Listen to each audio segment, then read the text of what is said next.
तो आजकल सर्दियां हैं और बहुत सारे लोगों को रेस्पिरेटरी ट्रैक इन्फेक्शन यानी चेस्ट इन्फेक्शन बहुत ज़्यादा है और कहीं वो ज़्यादा नमूनिया में तब्दील तो नहीं हो रहा। ये कैसे पता चलेगा आपको? तो कुछ नमूनिया के साइन हैं जो कि आपको अलार्मिंग है, जो मैं आपको बता रही हूँ। नमूनिया में जो होता है वो खांसी ज़्यादा होती है और बलगम के साथ खांसी होती है। ठीक, दूसरा साइन ये है कि उसमें चेस्ट पेन नमूनिया में भी होता है, लेकिन चेस्ट पेन जो होगा वो सांस लेने के दौरान भी होगा, खांसने में होगा, छींकने में होगा, उसको प्लूराइटिक पेन कहते हैं। तीसरी चीज़ ये होगी कि नमूनिया में आपका फीवर होगा। फीवर जो होता है वो ऐसा होगा कि बिल्कुल मतलब चिल के साथ या शेकिंग फीवर होगा, यानी उसके साथ आप कांपते भी होंगे और थरथरा रहे होंगे। छोटे बच्चों में जो नमूनिया के साइन होते हैं कि नमूनिया के बाहर में वीज़ में आवाज़ें भी आ रही होती हैं बच्चों में ना, बलगम भी आता है, खांसी भी होती है, बच्चों में आवाज़ें भी आ रही होती है, वीज़ हो रहा होता है।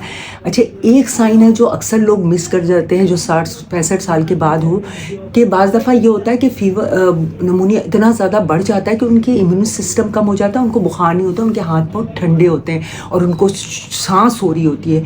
मतलब बच्चों में भी, और नमूनिया का एक साइन तो है कि सांस हो रही है, सांस हार्ट फेलियर में भी होती है, लेकिन उनको सांस तेज़ चल रही है, लेकिन उस सांस तेज़ चलने के साथ उनको बुखार नहीं होता, उनके हाथ पाँव ठंडे हो जाते हैं। तो ये भी एक नमूनिया का साइन है। और शॉर्टनेस ऑफ ब्रेथ, सांस बहुत ज़्यादा होती है, तो ये बहुत ही डेंजर साइन। फ़ौरन अस्पताल में रश करनी चाहिए, अच्छी एंटीबायोटिक कवर देना चाहिए, तो फिर नमूनिया ख़त्म होता है। अल्लाह हाफ़िज़।